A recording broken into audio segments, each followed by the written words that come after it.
The viral fever TVF ने aspirants के 3rd season का ट्रेलर लॉन्च किया है जिसका नाम है संदीप भैया।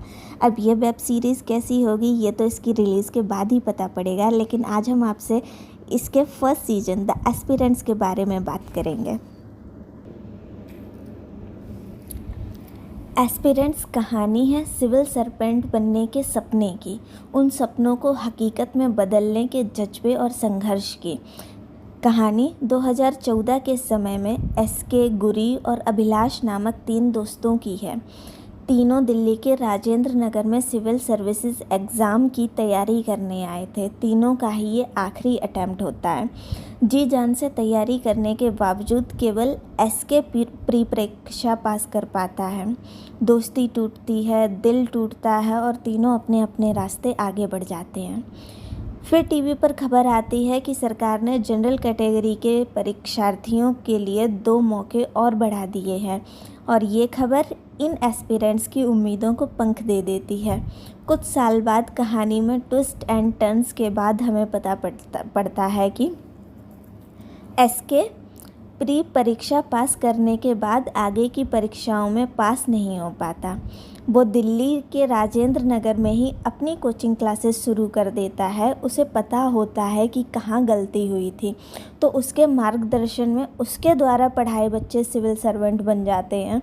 एसके के दिल में असफलता की थोड़ी निराशा तो है, पर वो अपना सपना दूसरों की आंखों में पूरा होता देखकर खुश है।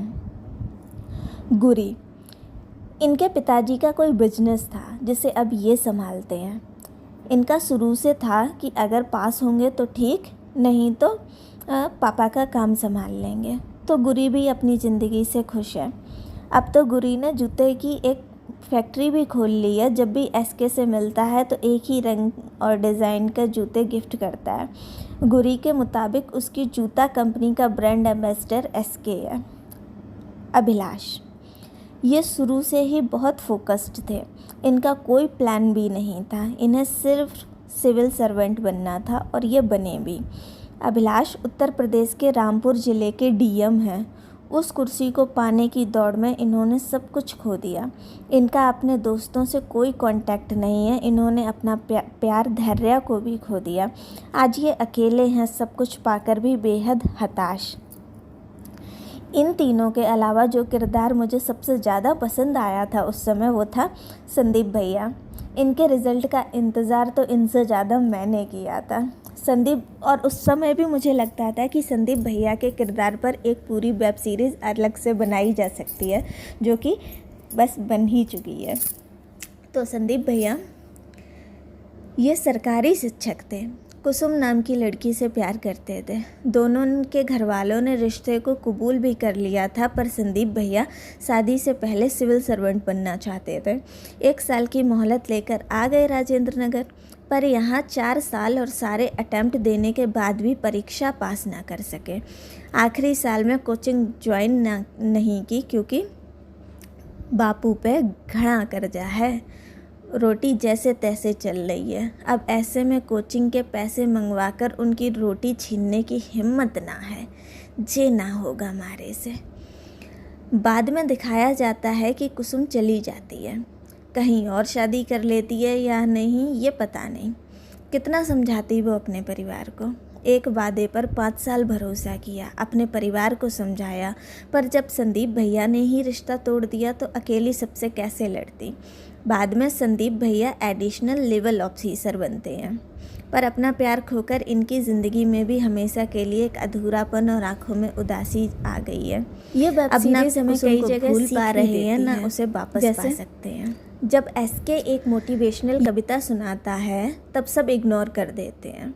वही कविता जब एक डिप्टी कलेक्टर साहिबा सुनाती है तब लोगों में जोश भर जाता है। पूरा हॉल ताड़ियों की गड़गड़ाहट से गूंज उठता है। मतलब किसी वाक्य से ज़्यादा फ़र्क इस बात का पड़ता है कि बोलने वाले की हैसियत क्या है। अगर आप चाहते हैं आपकी बात सुनी जाए तो पहले खुद को उस लायक बनाइए। दूसरा, एक टाइम पर सबको यकीन था किसी और का सिलेक्शन हो या ना हो, संदीप भैया का तो ज़रूर होगा। पर जब उनका सिलेक्शन नहीं होता तब वही तारीफ़ करने वाले कहते हैं छत पर खड़े होकर किताबें घूरने से पास होते तो सब हो जाते, भाई मेहनत लगती है, सबके बस का थोड़े ही होता है सिविल सर्वेंट बनना। मतलब आपकी मेहनत कोई नहीं देखता, भले आप 1 नंबर से फेल हुए हैं पर आप समाज की नज़रों में नाकारा ही रहेंगे। नकल से 10वीं पास करने वाले भी आपकी मूर्खता पर हंसेंगे कि आपने इतना बड़ा सपना देखने की हिम्मत कैसे की।